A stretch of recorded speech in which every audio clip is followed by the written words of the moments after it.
That's powered through. We're good to go. Okay, we're gonna call the policy committee meeting of the Madison Board of Ed. At 6:30. So we have 4 policies in the 5,000 series for rescission, and then we have a bunch of policies for review. So we'll start with the rescission ones. The first policy for rescission is policy 5170, activities, fees, and charges. You should have a policy summary sheet from Shipman and Goodwin explaining they feel that the policy is not mandatory. Fees can be charged without any specific board policy. If we wish to maintain it, it can provide helpful guidance to families and staff.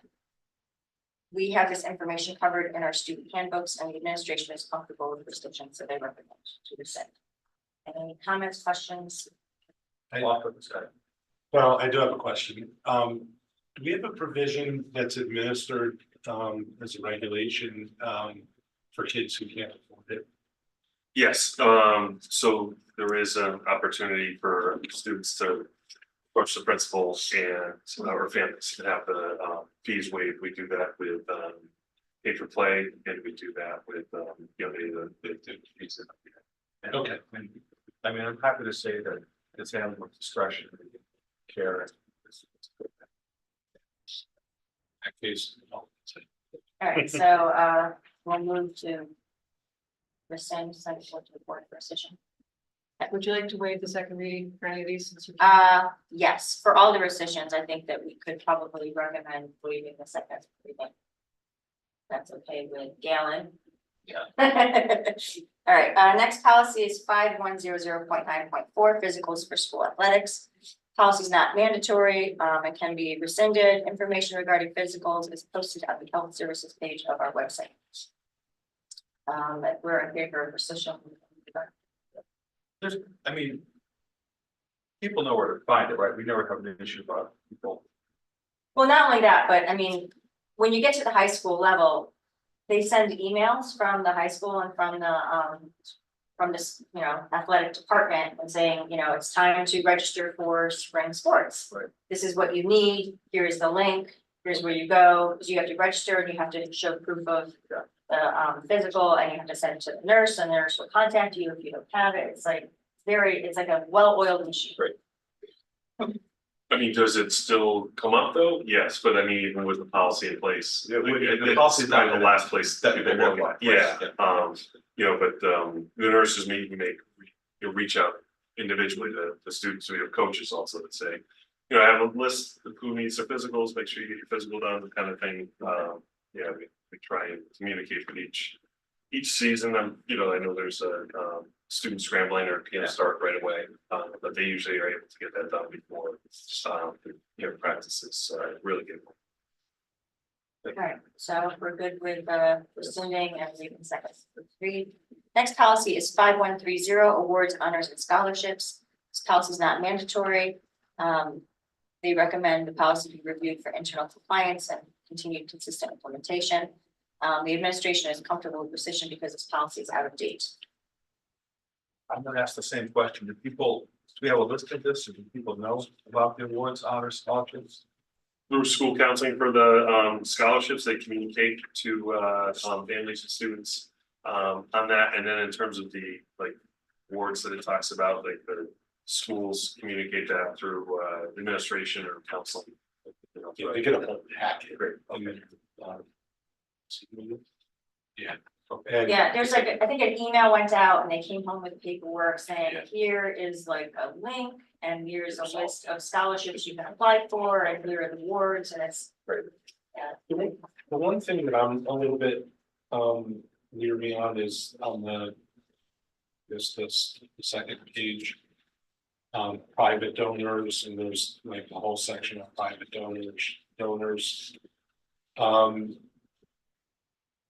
Is that, we normally for donations, I know that this board in the past has run into trouble with private donations. Mostly in the far past, and we reiterated that, for donations to the district, we have to vote as a board to accept things. This is different because it's donations to student Scholarships. awards and scholarships. And we do have them. there are scholarships that are privately funded. Yeah, no, I know, I mean, does anybody see any issue? I mean, I don't really see any issues, I just thought it was worth discussing. No, I did think of that, but I feel like, I mean, how does the administration handle it?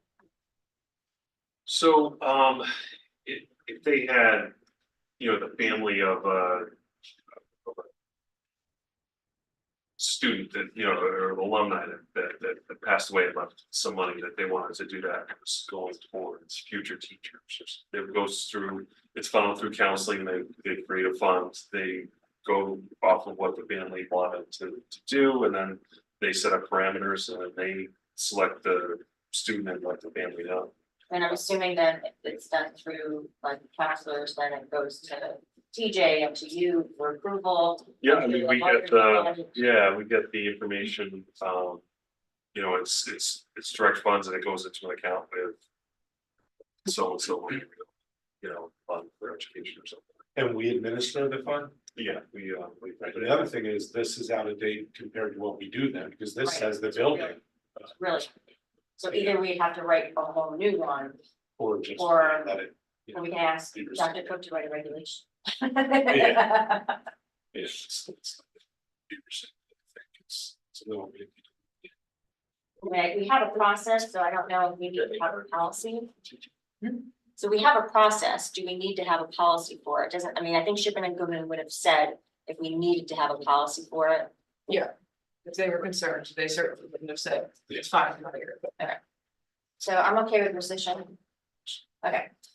So the last one for rescission then is 5180.4, using schools or students for publicity purposes. They recommend rescinding this because it's unnecessary. Confidentiality related matters can be managed through a confidentiality policy and FERPA requirements. We recently adopted the model confidentiality policy 5180.1, confidentiality and access to educational records. So we're okay with rescission for this. Well, do we know what the Shipman and Goodwin model confidentiality policy? We adopted. I know we adopted it, but do we remember off, I didn't have the chance to refer back to it, but does it offer opportunities for parents to waive their kids' privacy from photos and stuff? Yeah, beginning of the Field year, trips. yeah, they're asked every. Okay, year. okay. Yeah, I send that, it's part of the annual notification that goes out every year, I maintain a list, I update it every year, the buildings know. That's whether or not their name and address is listed in the Yeah. Directory, and also if they have pictures taken. or used. Yeah, perfect. Okay. Teachers are notified too, they do a great job, so the video I sent you. Had students in that classroom, I don't get a chance to see the one from today, what's right in schools, so the schools do a good job. You know, I remember, when Jacqueline was at Ryerson, they're very vigorous, yeah. We take it very seriously, they're flagged for the campus, it's very clear, so we know. Yeah. And I know that because one year I think East Jacqueline's, and it was like, she was, it was like she didn't exist. All right, yes, I'm in favor of rescinding this. I do have a question, and it might not be the right place for it, but what about students taking like TikTok videos? And things like that. I mean, social genius long since been out of file. Right? What if anything we have to cover that, or do we need coverage? That's, Well, go to- this one policy is basically where that comes in, so if a student was videotaping another student, you know, on their permission, things like that, you know, and I think it goes, sometimes it's, the other way is that we'll have a high school student that will maybe be on that list and then jump in and upload a video or photograph that gets shared, it's not us, but.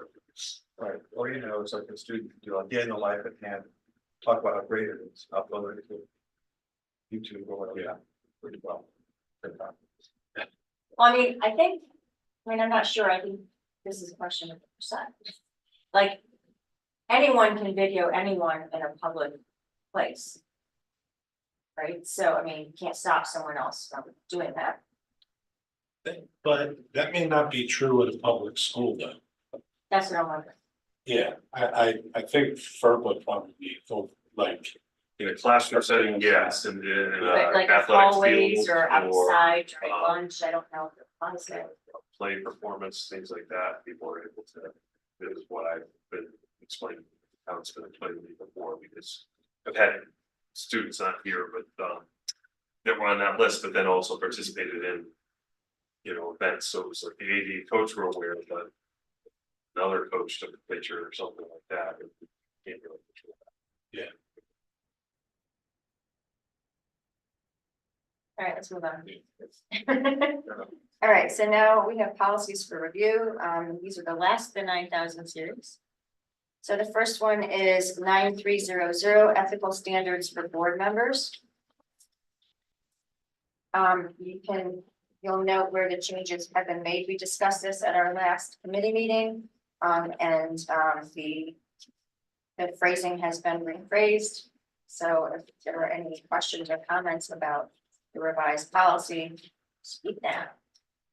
Okay, I do have a question. Yes. So I think this policy is written discourages personal vendettas because it takes a lot to get it. I mean, it's a serious thing to level of the Yeah. charge, and it Yes. takes a lot to get it on the agenda and then go through the review process. Can you refresh my memory on the changes we made, what gets, how we put this in the agenda? Remember, it's like executive committee or members, right, two or more members. It was, I think you needed Three members. three board members to say that they wanted to add it to the agenda. Then it goes to the executive committee. And then if it's board members, then it gets put on an agenda, a future agenda, 3 members regardless of executive. Yeah. Okay, good, because say which is different Hypothetically, than, the vice chair did a terrible thing. Who's going to control the agenda, Okay. it could then squash any agenda, okay, as long as we get on the Yeah. agenda. it's a, I mean, the executive committee reviews it, because they make, you guys make the agenda.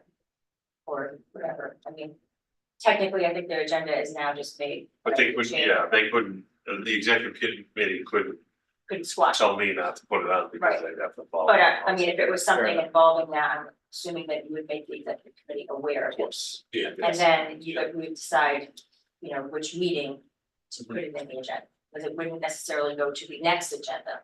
Right, if it was already made, It speaks to, I think, the next agenda. It does. Does it say the next Yeah, one? Yes, yes. but I mean, it has to be within posting time. Correct, right, yeah.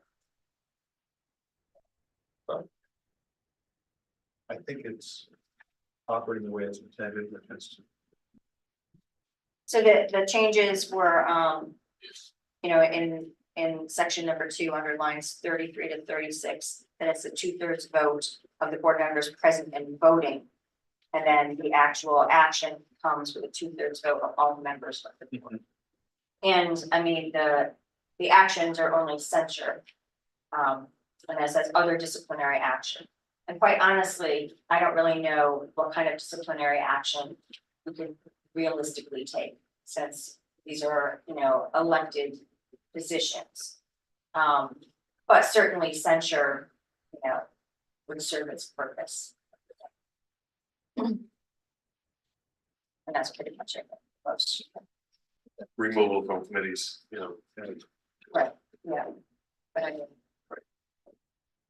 They're still a member of the board and they're Yeah. still a voting member of the board. Okay, so if everyone is happy with the changes made, we will send it along. The 9,000 series, we never waive the second reading because it's the bylaws. All right, so that one's okay. We move on to policy 9310, conflict of interest, board member conflict of interest. So the current policy is 9310, board member conflict of interest, and the revised policy is 9310, conflict of interest. And the main difference here is a much shorter policy, and we had discussed at the last meeting, we wanted to keep in a phrasing about pecuniary interest, and so lines 12 to 14 speak to that. Is there any thoughts on this discussion from Tina County?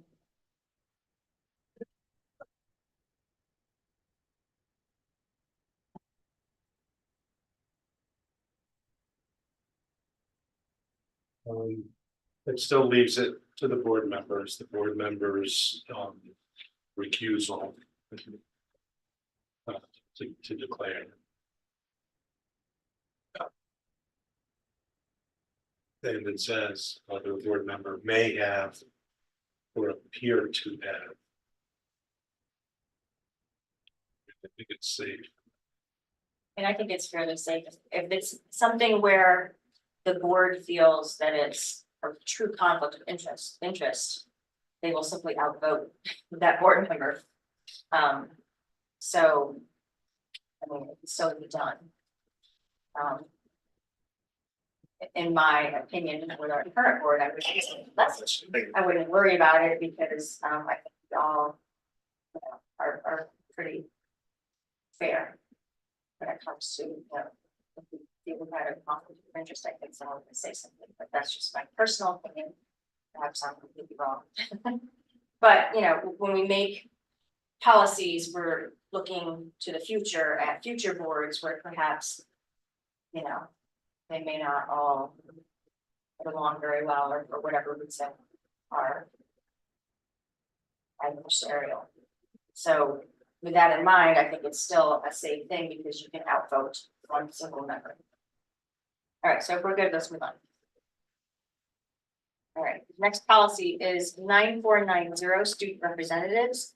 And it's listed with 8201 because that one is student representation on a board of ed. So what we did is we actually combined the policies, took a little bit of each, and it will be the new 9490 student representatives.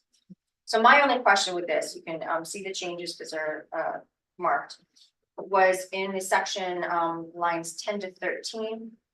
The last line that says the board reserves the right to dismiss a student representative due to poor attendance by an affirmative vote of 2/3 of the board and call for the selection of a new member. My only question would be, would it be 2/3 of the board in attendance or 2/3 of the whole? Does anyone have a preference?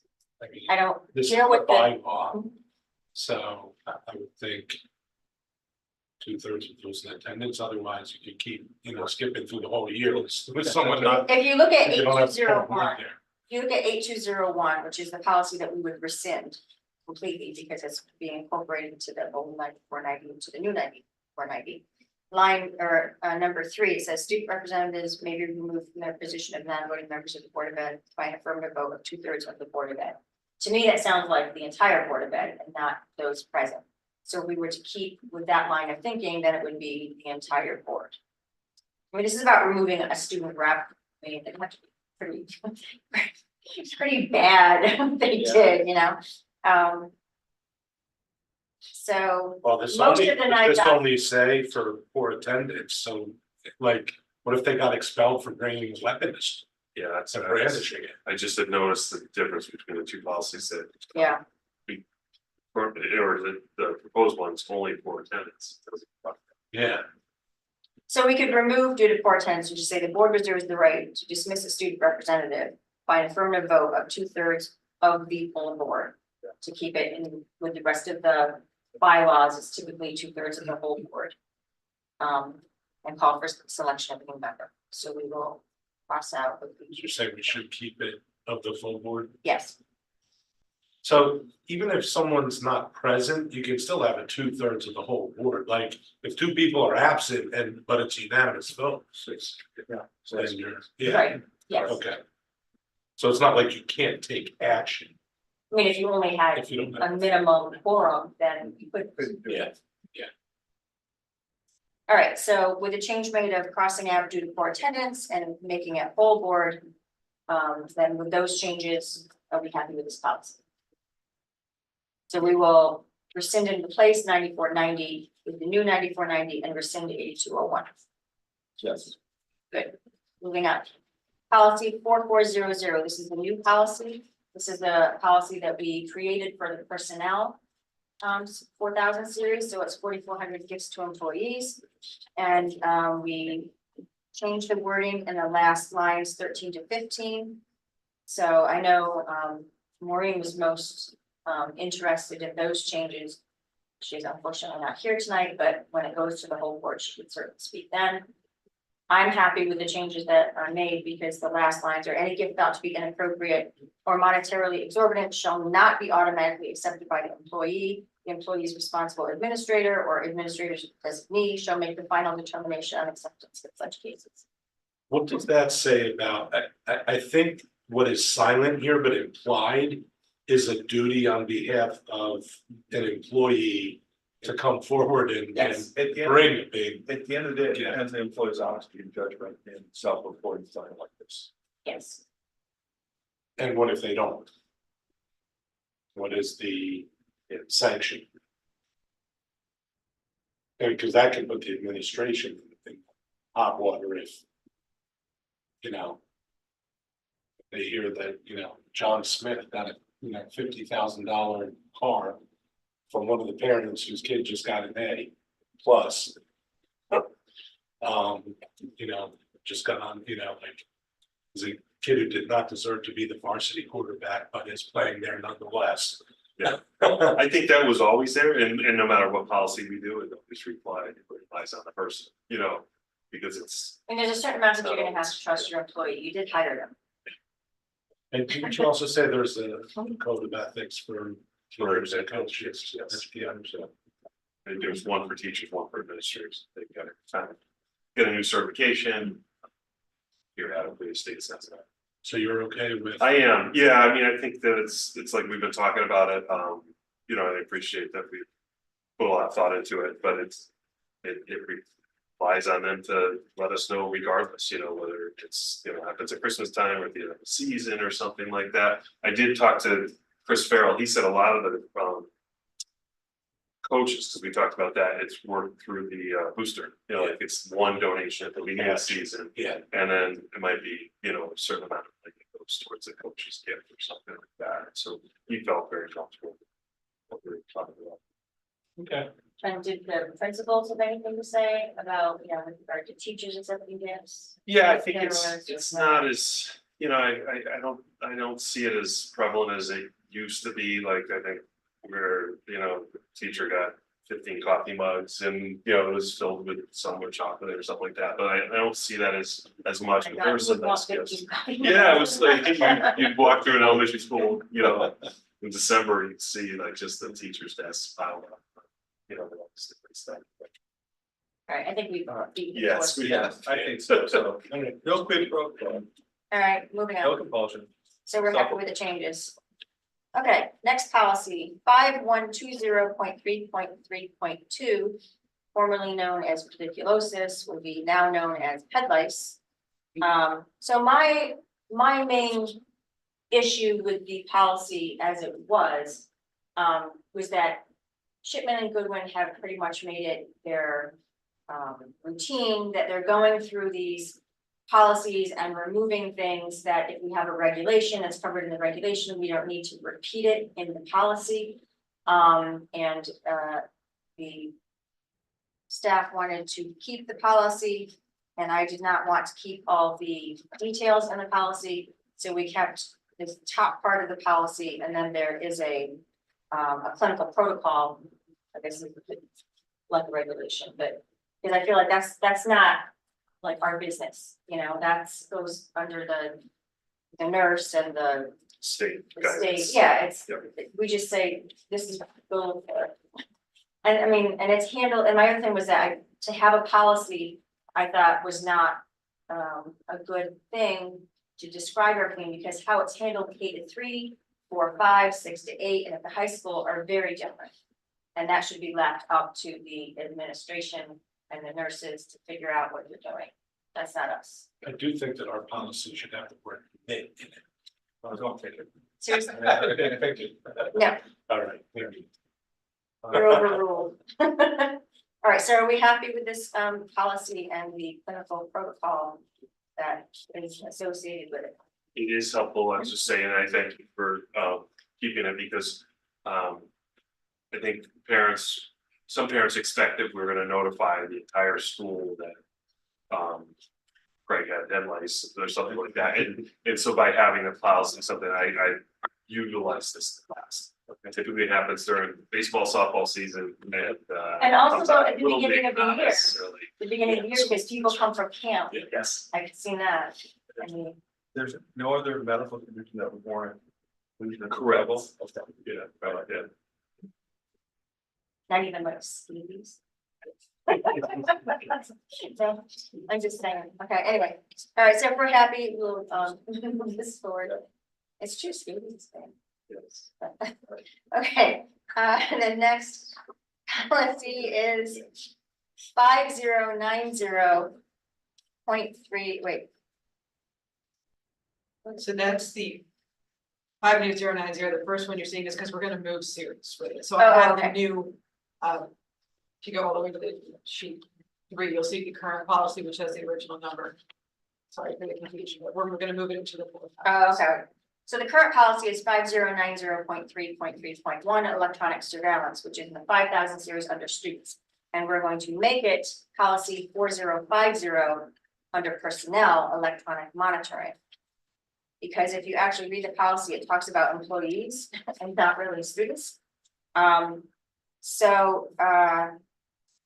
We talked about having one in the student, keeping one in the students and having a personnel one, but we don't need to have one in the students in the 5000 series because their electronic surveillance or monitoring falls under their technology, or technology policy and guidelines, et cetera, and they have to sign every year and da, da, da. So we don't need one in the students, but it's not addressed in the personnel area. So it will now be 4050 electronic monitoring under personnel, and it's a very short series, and then it says regulations shall be adopted, and there is a copy of the regulation. Questions, comments, concerns?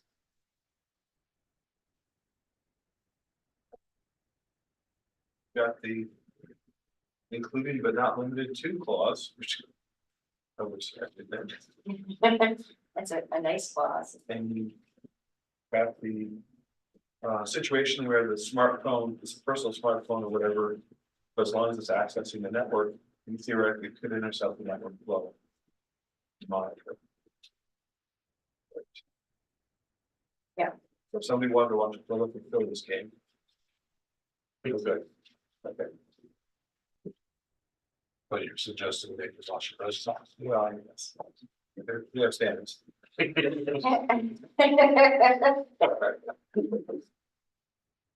All right, and then the last one is not a policy but a regulation.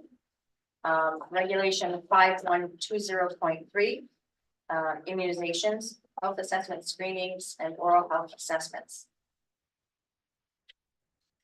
General question on this, which is, does the change in school age affect any of these immunizations? In other words, there's a required immunization, but perhaps now a kid is too young to receive it. You know, same. I don't think so.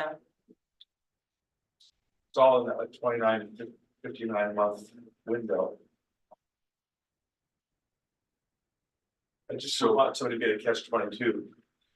But you're saying like if they normally came in at the age of 4 and turned 5, but now they're coming in later, If anything, they're coming in older. right?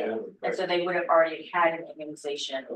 It's usually the younger Right, are the ones that are more, Right. either more frequent or more of them. Right. But once you reach 5, I mean, you're on a pretty regular schedule, immunization wise. What I remember. So Yes, sir. And since this is a regulation, the board doesn't have to approve it, sorry, but you all just put it in the next packet so you can let everybody know in your Yes. update. And then it'll just be settled, and I figured this is a requirement that Shipman Goodwin said we needed to adopt. And Diane and I spoke, we figured the health assessment policy was perfect to attach it to as a regulation.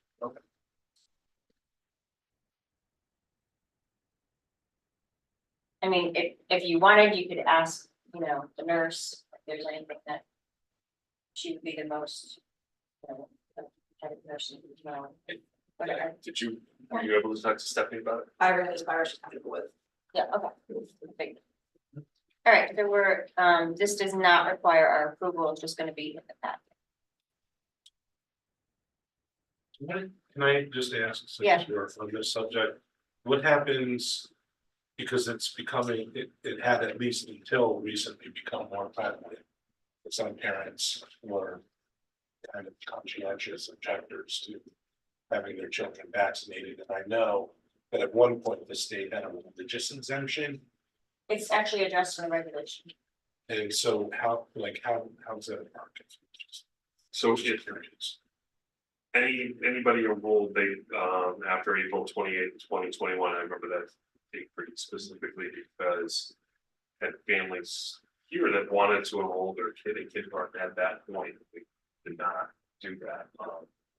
You know, because they were doing that to avoid it, and it came out like within days. I think it came out a couple days after that. That was the cutoff. It was, you know, so that, or it was down that date, but that I think there was signals that it was.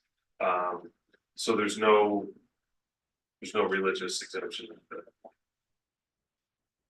It's only if they had required to. Only if they were. We still, you know, we do have families with children here that, you know, do have the religious exemption, but not after that. And so besides religious exemption, what about just conscientious objection? If they don't provide proof of vaccination, they don't get it. Right. Okay. All right, so that is our agenda for the evening. Is there anyone online for public comment? Oh, yeah. Is that what- Look at that. I guess we're done. Can we go back to the one about gifts No. and talk about that? All right, so we are adjourned at